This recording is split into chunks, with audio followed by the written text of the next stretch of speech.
कक्षा 10 की भौतिक विज्ञान क्लास में आपका हार्दिक स्वागत है। आज हम पार्ट 1 का शेष पढ़ेंगे। दर्पण। दर्पण क्या होते हैं? जो प्रकाश के परावर्तन के सिद्धांत पर कार्य करता है वो दर्पण कहलाता है। दर्पण दो प्रकार के होते हैं, नंबर 1 समतल दर्पण और नंबर 2 गोलीय दर्पण। तो हम सबसे पहले जानेंगे कि समतल दर्पण क्या होते हैं। कांच की समतल प्लेट को एक ओर से कलई करके, कांच की समतल प्लेट पर एक ओर से कलई करके समतल दर्पण बनाया जाता है, जैसा कि आपको नीचे फिगर में दिखाया गया है। अगला है गोलीय दर्पण। गोलीय दर्पण क्या होते हैं? कांच के खोखले गोले के कटे हुए भाग को, कांच के खोखले गोले के कटे हुए भाग को एक ओर से कलई करने पर गोलीय दर्पण प्राप्त होता है, जैसा कि आपको नीचे फिगर में दिखाया गया है। गोलीय दर्पण के प्रकार। गोलीय दर्पण दो प्रकार के होते हैं, उत्तल दर्पण और अवतल दर्पण।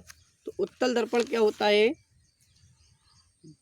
वह गोलीय दर्पण जिसका परावर्तक तल उभरा हुआ होता है उत्तल दर्पण कहलाता है। अगला पढ़ेंगे हम अवतल दर्पण।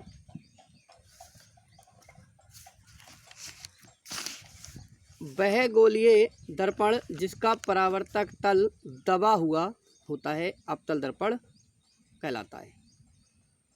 कुछ महत्वपूर्ण परिभाषाएं हैं गोलीय दर्पण से संबंधित।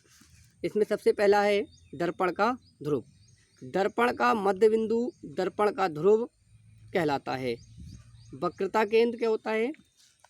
गोलीय दर्पण कांच के जिस खोखले गोले का भाग होता है, गोलीय दर्पण जिस खोखले गोले का भाग होता है उस गोले के केंद्र को ही दर्पण का वक्रता केंद्र कहते हैं। इसे C से प्रदर्शित करते हैं। अगला है वक्रता त्रिज्या। वक्रता केंद्र को दर्पण के ध्रुव से, वक्रता केंद्र को दर्पण के ध्रुव से मिलाने वाली रेखा वक्रता त्रिज्या कहलाती है। इसे कैपिटल R से प्रदर्शित करते हैं। उसके बाद है मुख्य अक्ष।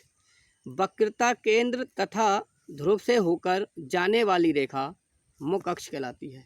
वक्रता केंद्र तथा ध्रुव से होकर जाने वाली रेखा मुख्य अक्ष कहलाती है। अगली इसमें पढ़ेंगे दर्पण का द्वारक।